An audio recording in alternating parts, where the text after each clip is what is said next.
So if you take, let's say, the 1,000-year history of the Roman Empire, from the founding of the Republic in 509 BC through to the fall of the empire in the West, which is in the late 400s, where in that 1,000-year history might modern America find some analogous historical setting?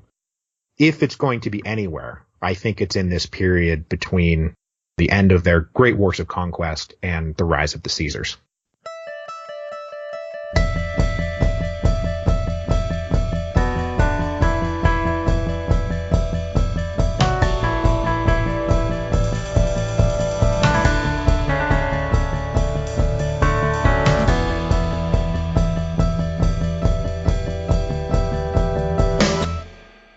I'm joined today by Mike Duncan, the creator of the massively popular award-winning podcast series, The History of Rome. And in 2013, Duncan kicked off his second hugely popular series, Revolutions. He is on here to discuss The Storm Before the Storm, the beginning of the end of the Roman Republic, his new book.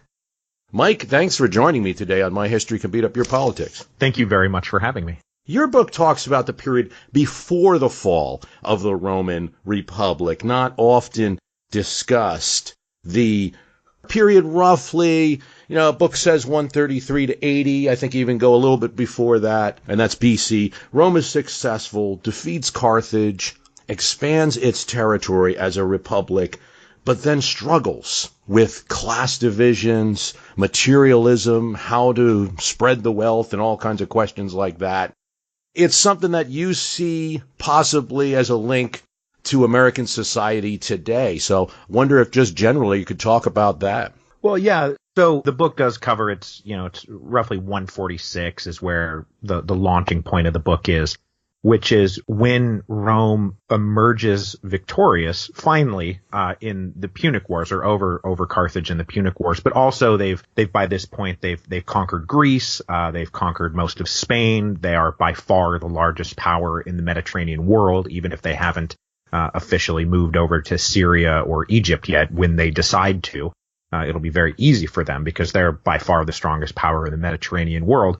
And there is this pretty close link between the Roman Republic as it had existed for centuries, emerging as the strongest military and political power, and then having that triumph lead directly to the problems that ultimately undid the Republican political system, where, Rome is not on the brink of falling at this point. Rome is as powerful as Rome has ever been, but the political institutions, participatory government, people having elections, laws being passed by popular assemblies rather than just decreed by some autocratic dictator. All of those Republican institutions were threatened, really, by the triumph of 146 BC. Let's talk about the Gracchi brothers. Central to this period is Tiberius Gracchus and his experimentation with populism. He comes from an aristocratic family, but he gets involved with populism, and maybe you could talk a bit about that. As I say, this is pretty early in the book. We're at chapter 1 of the book is Tiberius Gracchus and his tribunate that comes along in 133 BC. So you have this triumph of the Roman Republic in 146, and then you have 10 or 15 years where there are all kinds of there's a lot of social fallout from this victory, where the armies have gone out, they've conquered all of these territories, these incredibly wealthy territories. Those armies have returned with the wealth of the Mediterranean, essentially, in their baggage train. The rich senatorial families are now able to massively invest in slaves in a way that they had never been able to massively invest in slaves before. Rome had always had slaves, but the massive increase in slave labor after 146 BC started having a major impact on the free laborers in Italy. The smallhold farmers stopped being able to compete with a lot of the larger concerns, the larger magnates. And so you started having what had once been the backbone of the Republic, which was a small landowning family, not one of the great senatorial families, but they had enough property to qualify to serve in the legions. They had enough property to qualify or they had the means to participate in politics. Now they stopped having any of those means, and you started having this significant socioeconomic dislocation, that what Tiberius Gracchus is going to try to do, and he's just, he's one of a group of sort of reformist senators who were looking at this and saying, this is really disrupting our way of life. And not only that, but there's this quirk in Roman military where you had to be rich enough to serve in the legions. It wasn't a matter of you were so poor that you joined the army. It was, I have enough wealth that I qualify to go serve in this prestigious thing that is the legions. And they stopped being able to recruit as much as they had been able to previously. So Tiberius Gracchus comes along with a major piece of reform where they're going to start more or less confiscating land from the rich and doling it back out to those who had lost their property over the last generation or so.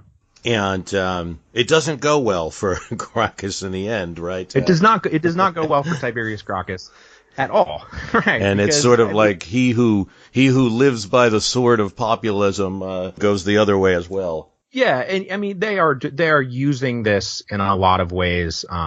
The thing that happens when you have this rising economic inequality, which is something that was going on in Rome at the time, is you have so much anger and so much resentment against the small group of people who are benefiting, that it's very easy for then some popular orator or some populist demagogue to go use that energy and harness it for their own personal political gain. They're going to ride this anger to power. Now, when it comes to the Gracchi, I mean, I personally believe that both Tiberius and Gaius Gracchus were interested in reforming Roman politics and Roman economics to stabilize what they saw was a very unstable situation. Mm-hmm. But they were clearly also using it to gain personal power. I mean, that's what Roman politics was all about. It was being the strongest, being the most influential.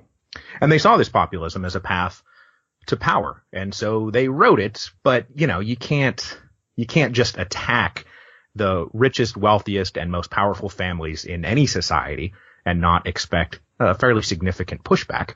And the Gracchi certainly experienced fairly significant pushback, and they both wound up dead in a pile of blood.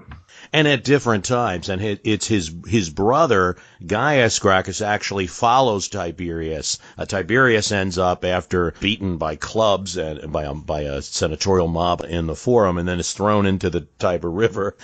His brother operates at a different time, but does almost the same thing, which I find kind of fascinating. He just kind of follows in the footsteps, even maybe prophesizes about what's going to happen to him. Gaius was clearly not deterred by what had happened to his brother, and because his brother had stirred up a fairly significant political movement that the Senate had hoped was crushed when, as you said, this senatorial mob comes in and kills 300 people on the Capitoline Hill at the end of 133. So Gaius, who is Tiberius's younger brother, he's about 10 years younger, walks into this, and he becomes sort of by default the leader of this movement. They all look now from the dead Tiberius to the living Gaius and say, okay, well now you're the one who's in charge of this project. And clearly Gaius was even more ambitious than Tiberius was. Tiberius, the crisis over Tiberius Gracchus and his tribunate in 133 was about a single land redistribution bill. We're going to take some land from the rich. We're going to chop it up into smaller parts, and we're going to hand it out to the poor. Gaius was running a slate of reforms that really, it was unprecedented in Roman history. The number of things that he was trying to fix at once, where land redistribution was just one part of it, but he was also trying to introduce subsidized grain for the poor urban population of Rome. He wanted to improve the road networks. He wanted to create new colonies. He wanted to stimulate trade and try to get a handle on the fact that Rome was now not just one city-state among many in the Mediterranean. It was really the hub now of the Mediterranean economy. So he's trying to reform Roman politics and Roman economics to take note of the fact that they are now this supreme power, and that also the balance in Roman politics had become wildly out of whack, where this small group of Roman senatorial families held all the wealth and all the power. And that was really threatening the stability of the entire Roman project. So he went at it hard, and nobody before him had ever pursued that many reforms all at once, and nobody would again until Julius Caesar. Gaius Gracchus really is in that way a forerunner of sort of the breadth and depth of reforms that Julius Caesar had to introduce much later, in part because the Gracchi brothers failed. And it's interesting that the question you raised and sort of answered, it's always the question with populists is, are they doing it do they really have the nation's best interests at heart? And that question gets turned in a lot of figures, even in American political history. Certainly the Kennedy brothers, you could look at it very similarly, coming from a very wealthy family. Always this question about, did Jack Kennedy really, was he really concerned with the average person, or was it just because he wanted to become president? His father wanted to use his money to make him president. The same with Robert Kennedy, I wonder sometimes if you can even draw the lines. Like, in other words, the people can be of simultaneous motives there at the same time. In one side of their brain want to do good things. On the other side says, I need to get elected.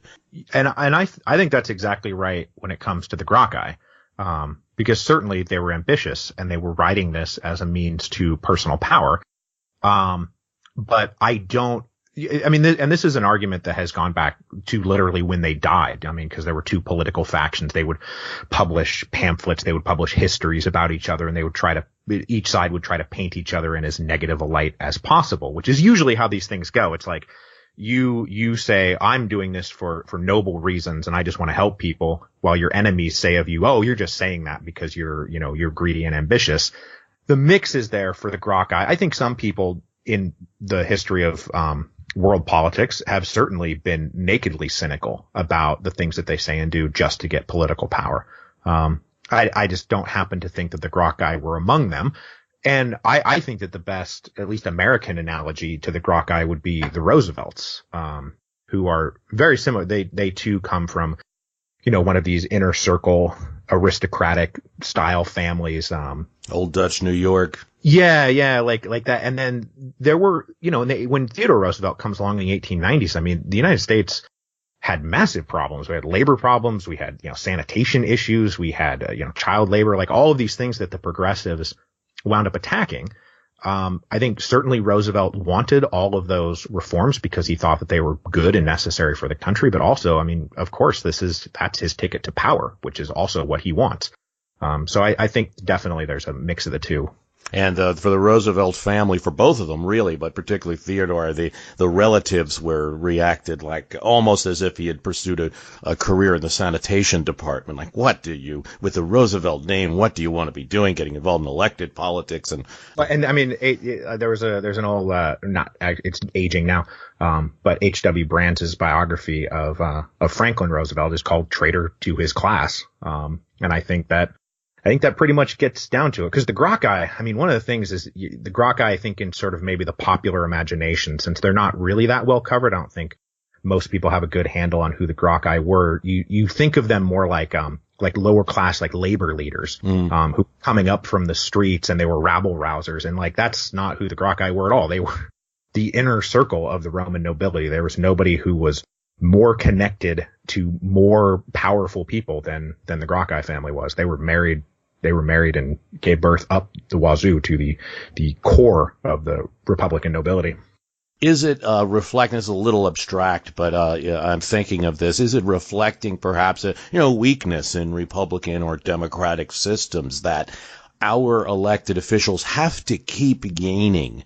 There has to be constant momentum. An English monarch can sit there forever, and just by virtue of the fact that they're a member of the Windsor family or the like, they're fine. They are who they are. But in democratic political systems, the ultimate rulers have to keep gaining, have to keep showing the people something. In Rome's case, it seemed to be throughout your book, there's new conquests, new slaves, bringing back games at the various triumphs and the like. And does that lead to pressures that cause democracies to constantly be under the threat of self-destructing? Probably. But an inertia of a monarchy that believes, I also do I do revolutions as well, which is, about modern political revolutions. And there's clearly no guarantee of safety for a monarchy that is just going to be inert and say, well, by the grace of God and the blood of my veins, I get to be king tomorrow, no matter what you people think. That is not problems there too. It's not exactly like inoculation from being overthrown. And in the Roman case, what's interesting about the Romans is, and what a major threat posed by the Gracchi is that they were very conservative, and they didn't want to have to necessarily pander to the mob, beyond having a great military victory, because war and politics were so closely linked, in the Roman mind. And certainly I think the conquest of the Mediterranean has as much to do with domestic politics than it does foreign affairs or any sort of need to go off conquering. Like, the leaders would go out there looking for people to beat so they could come back home and say, hey, I'm a great conquering hero. But what the Gracchi represented in terms of reform, simply reforming the system, was something that the conservative senatorial oligarchy didn't want and were resistant to. So that's a huge cleavage that starts to spell the end of the Republic. And, we go into in the book is the people who wanted to change things and reform things, and the people who wanted to just keep things exactly as they were and pretend like there were no problems. I was in a bookstore a few years ago and came across a book by H.J. Haskell, and then learned that, looking it up, that it was a big hit in 1939, and it was The New Deal in Old Rome, and the side of it had the NRA eagle right out of the Roosevelt administration, but with the Roman abbreviation above it instead of NRA, and it essentially was just demonstrating how the Romans had engineered kind of a New Deal type system. The reason I find it interesting is there we are in 1939. America just can't get enough of Rome. We're always comparing our own republic and measuring, it seems. The founders, of course, had many books on their bookshelves. Gibbon's book would probably be the most common, certainly is on Jefferson's bookshelf. Cato the Younger was a required reading play for most people, one of Washington's favorite. They think that Patrick Henry got his lines, liberty or death, from that play. We just always seem to have these Roman models. Well, I think the refascination of Western civilization generally, but Anglo-America in particular, comes back from the Renaissance, and it comes through to the Enlightenment, because these guys, like the founding fathers and the United States of America, is principally a project of the Enlightenment, which is like a very particular moment in the intellectual and cultural history of Europe. So what these guys were operating inside of was 1,000 years or more of feudal monarchies and despotism, or at what they would describe as despotism, right? Where you don't have rights, you don't have the ability to truly participate in government in the way that you might want to. And if you go looking in history for some model that you can say, this is how it should be, this is how it could be, the Roman Republic is 100% right there waiting for you. And all of the intellectuals in Europe had sort of rediscovered the ancient world. And this is true too in France. The French revolutionaries were as obsessed with the Roman Republic as the American revolutionaries were. This is going on in Britain. This is going on all over the place. The fact that there was this powerful institution that existed for centuries and centuries, without a king, right? It was provable that it could work. And it was provable that it could work on a large scale. And then the fall of the Republic becomes this, this very tragic moment in the history of civilization. So yeah, the founding fathers were nakedly trying to recreate something that they had sort of mythologized in their own minds as the great alternative to the feudal monarchies under which they believed they lived. And that's a good point, mythologized, but I wonder how much of that goes on. Like, as I mentioned, they had Gibbon's book. Anything in particular, I know it's a little off-ball question, but anything in particular about Gibbon's that is different from the other history book in any way? I don't have any idea that there is. It's just because that was the prominent book at the time. Yeah, well, again, the Gibbon book is also 100% a project of the Enlightenment, because there's two important things about Gibbon. Number one, his central thesis is that Christianity was the reason why why the Roman Empire fell. So this dovetails very nicely with general Enlightenment attitudes towards Christianity at the time. Like this is the backward force of tyranny that is, keeping us from learning things and knowing things and being free people. You have like the Catholic Church is this reactionary force that just wants to keep us all enslaved. This is what the general Enlightenment idea of Christianity was. And this is built in a little bit to the American Republic when it gets founded, and the separation of church and state. You're trying to keep the two separate from each other.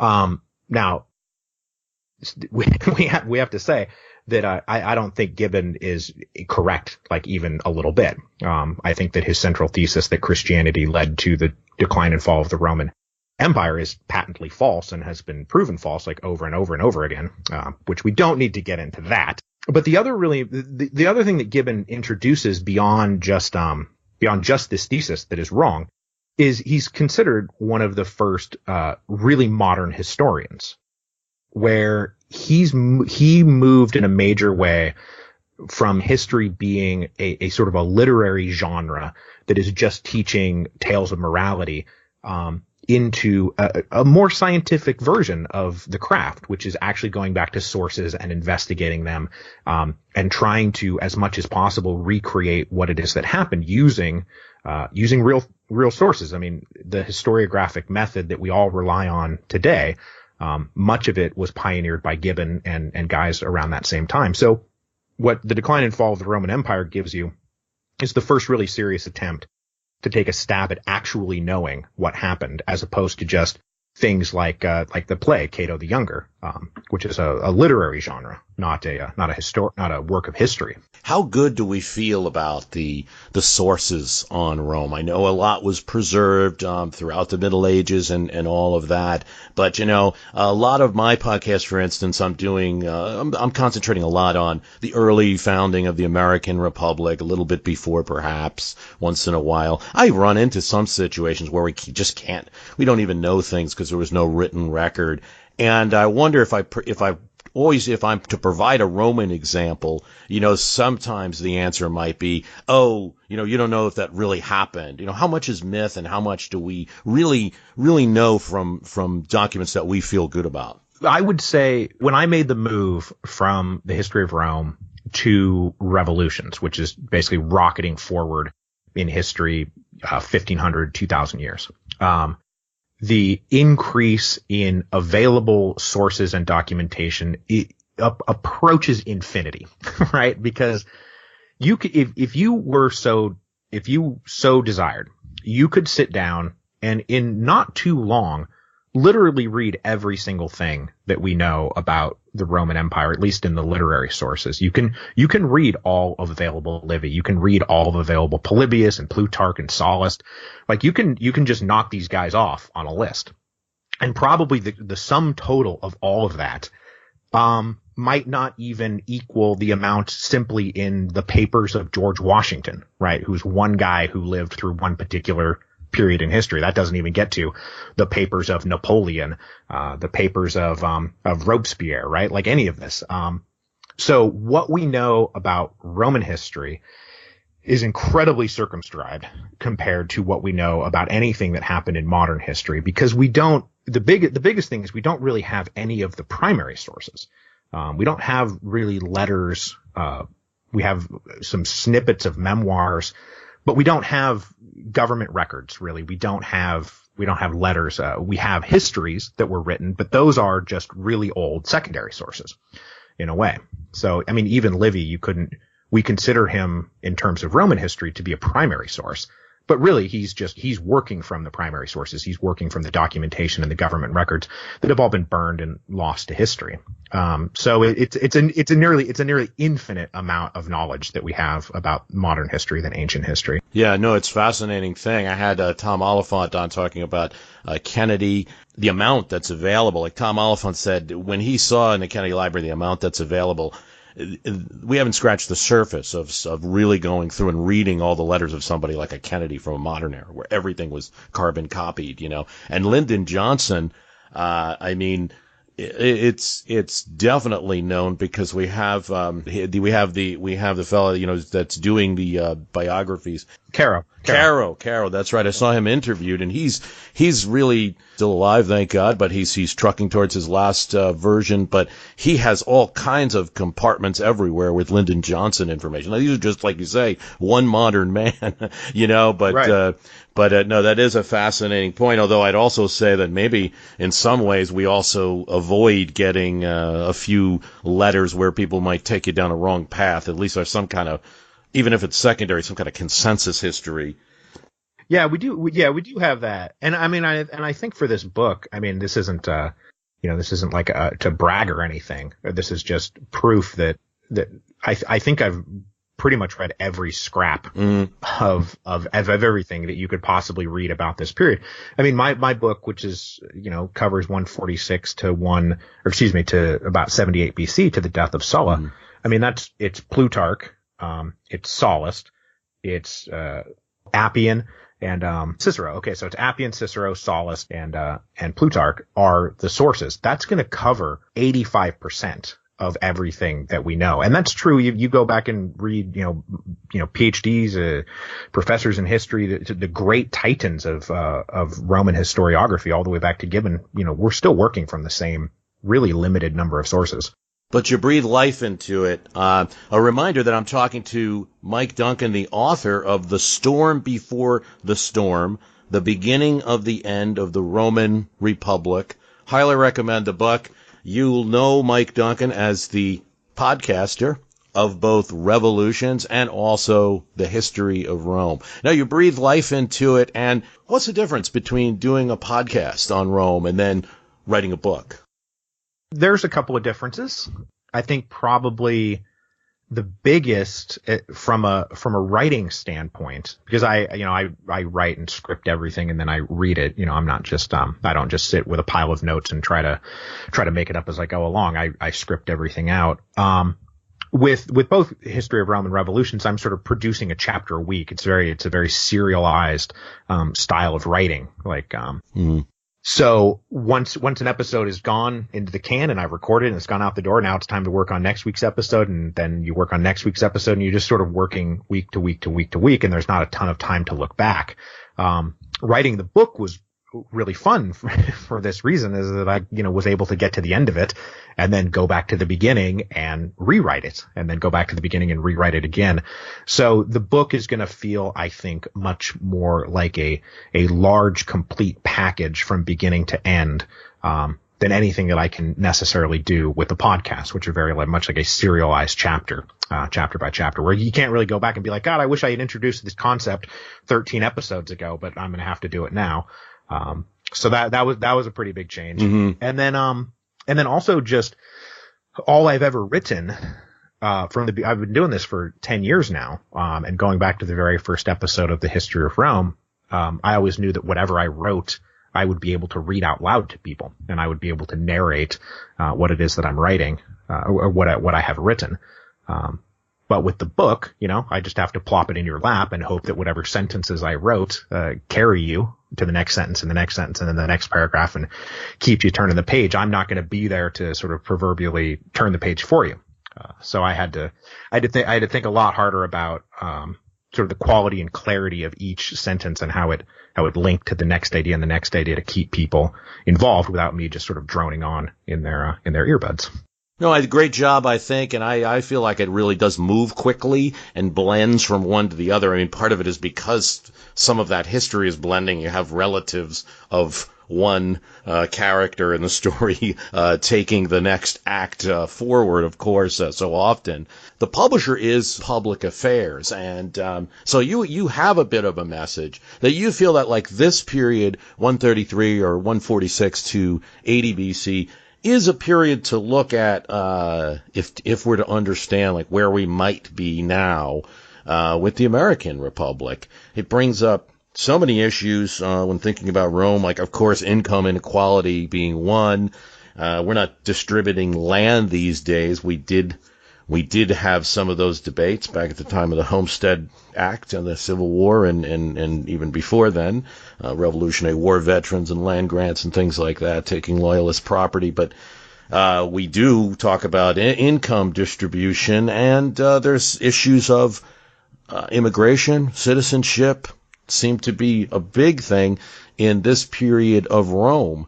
Starting with the peninsula, Italy, we probably figure as monitors, some might figure that, hey, Rome was there and the Italians got, better treatment in Rome than the people in Spain or other conquered provinces would. But there were a lot of issues, even starting with just the people right outside of Rome, and could they be Roman citizens? And those are issues that were hard fought. Right. Rome had more or less conquered Italy by about 300 BC. There's a whole series of, they're called the Samnite Wars, that wound up engulfing the entire peninsula, where Rome had become very powerful and was fighting against these other city-states inside of Italy, and Rome emerges victorious in this. But though they had quote-unquote conquered Italy, the way that the settlements unfolded, the post-war settlements unfolded, was that Rome really signed treaties with these city-states rather than annex them directly into Rome. So they were still technically called allies of Rome as opposed to citizens of Rome. And all that the Romans really wanted from these people is for them to provide troops for the legions. When the Romans went to war, they said, we're not even going to really tax you that heavily, and you can run your own city however you see fit. But anytime a Roman magistrate comes along and says, look, we need soldiers for the legions, you're going to provide it. So these other, the Etruscans and the Umbrians and the Samnites are all living under essentially a Roman protectorate. For 200 years or so, this was not a bad deal for most of those city-states, and they kind of happily lived in this coexistence of allyship as opposed to annexed citizenship. But we get to this point in 146 BC where the Roman conquest, all of that wealth is accruing in Roman hands. And so it's not just that poor Romans are being left out in the cold. It's also all of these Italian allies are also starting to chafe under this problem of wealth and power accruing in Rome and really leaving them outside of it. Even though they were providing 2/3 of the manpower of the legions, they were being left with a significantly less portion of the spoils of war. So you start to have the Italians say, look, we don't want to be second-class citizens anymore. We don't want to have just a few rights. We want to be able to vote in the assemblies. We want to be able to decide, like, who runs this thing called Rome that we all acknowledge we're basically subjects of. We want to be able to vote for consuls. We want to be able to vote on laws. And for 50 years, the Romans were incredibly resistant to the idea of letting these Italians into the system. So even though they were all basically of the same civilization and all under Roman authority, the Romans didn't want to allow them to have like the benefits of citizenship. They had the burdens, but not any of the benefits. And this in the book, obviously we get to chapter 8, chapter 9, and everything blows up. And the Romans were so resistant for so long that the Italians wound up having to launch a full-blown insurrection and engulf Italy in a civil war that was really avoidable. All the Romans had to do was grant citizenship, and things would have just been fine. But instead, it led to a giant civil war that wound up nearly destroying the Republic just right then. Is it appropriate to talk about Gaius Marius in that sense? He seems to be a very popular, intelligent, successful general, but he, I guess, because the Italians were with him in a lot of the fights, he and maybe a little bit because he's seeking elected office as well, takes on that cause. In Gaius's biography too, he comes from a city that was outside of Rome, that had only been, the Romans did, every once in a while slowly extend or grant rights to some particular person or some particular town here and there. And Marius's town, Opimium, was recently brought into the Roman fold just a couple of generations before. But Marius himself quite readily identified socially with the Italians. And he was also a soldier at heart more than anything else. And so he could see quite plainly that the difference between Roman and Italian was utterly meaningless when it came to prosecuting a war. For example, like as he famously, he was really big. He would constantly award citizenship to people when he was consul, even if he didn't necessarily have the authority to. And one time he came back to the Senate and they were like, you got to stop issuing citizenship to all these people. You don't actually have the legal right to do this. And he's like, well, I couldn't hear, the sound of the law over the din of battle.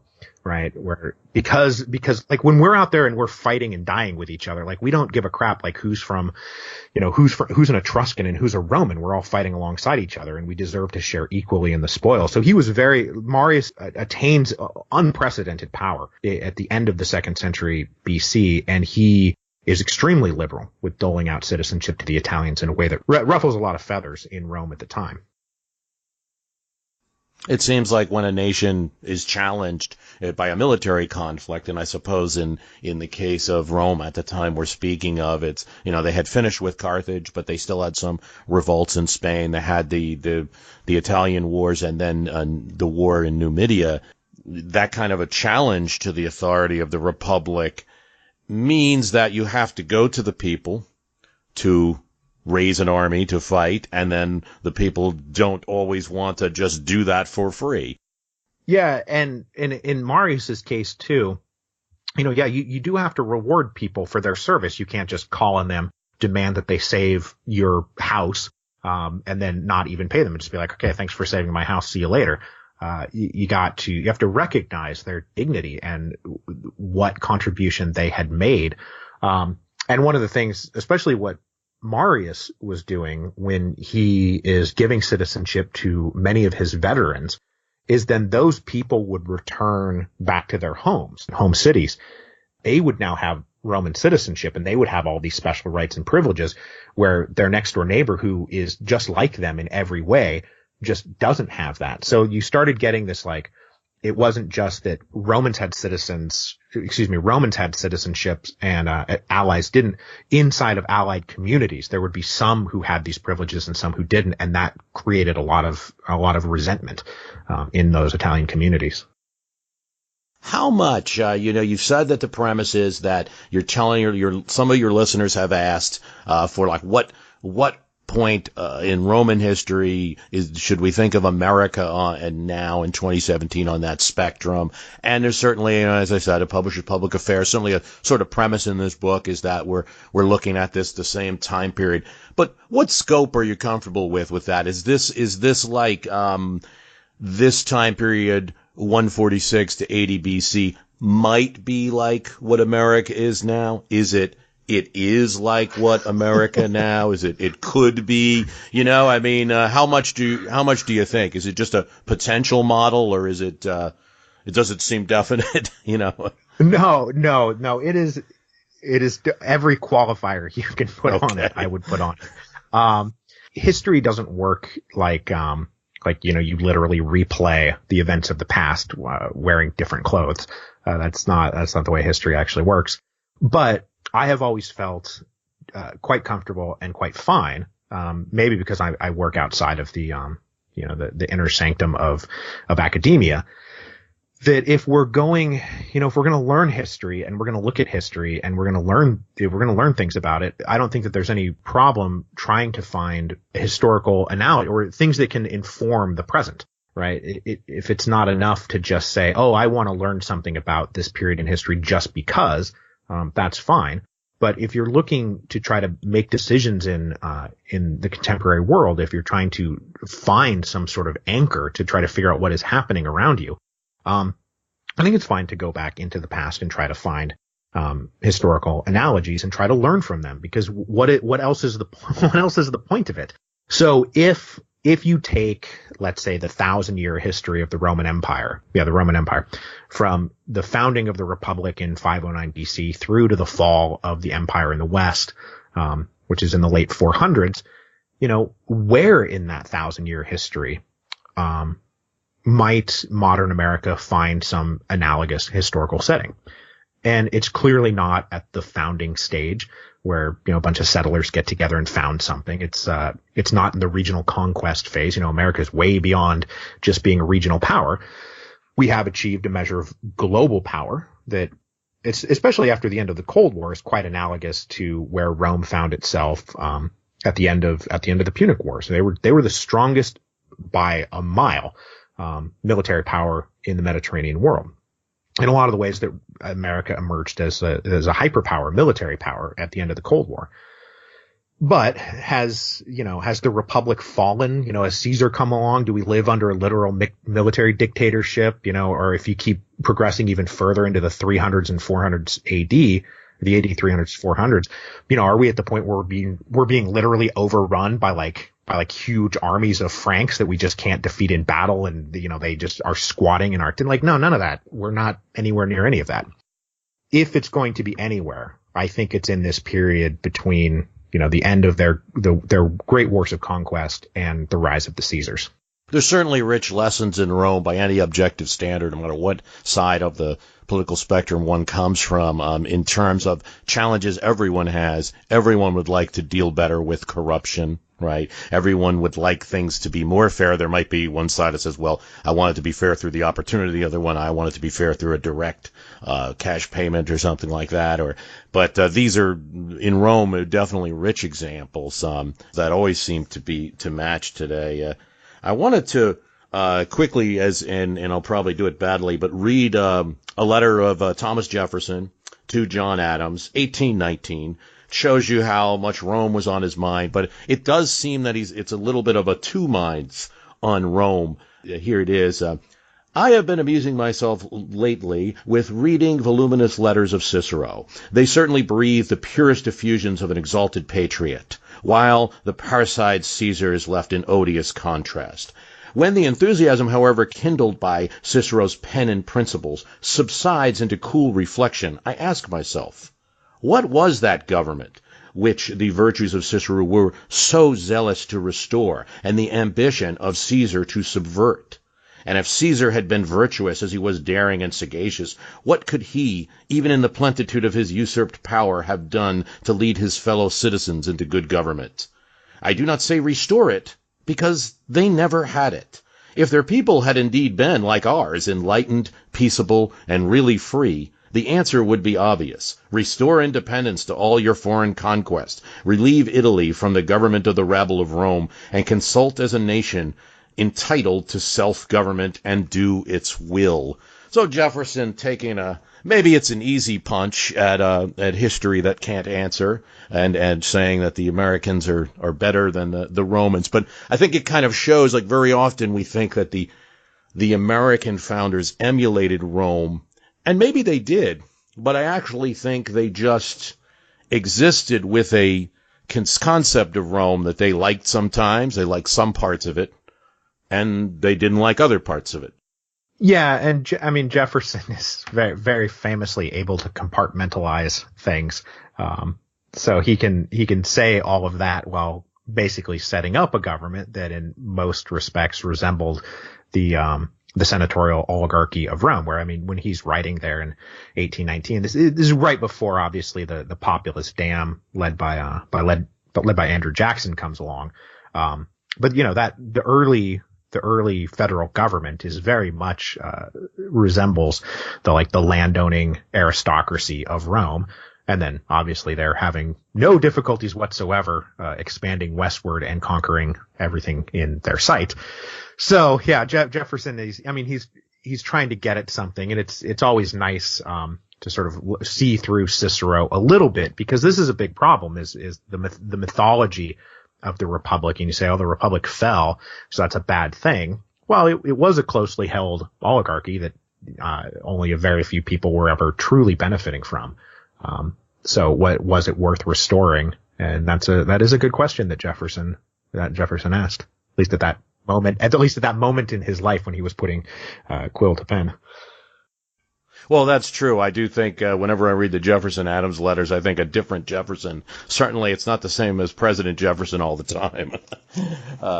It's a much more philosophical one. They certainly created a Senate. Jefferson didn't, but the people that created the Constitution were quick to create that Senate, to go right to the Senex, the old men, to guard against the uproar of the Assembly. If it was up to Tom Paine, it would be one big Congress, unicameral, but they definitely, at least we still have today that Roman echo in our government.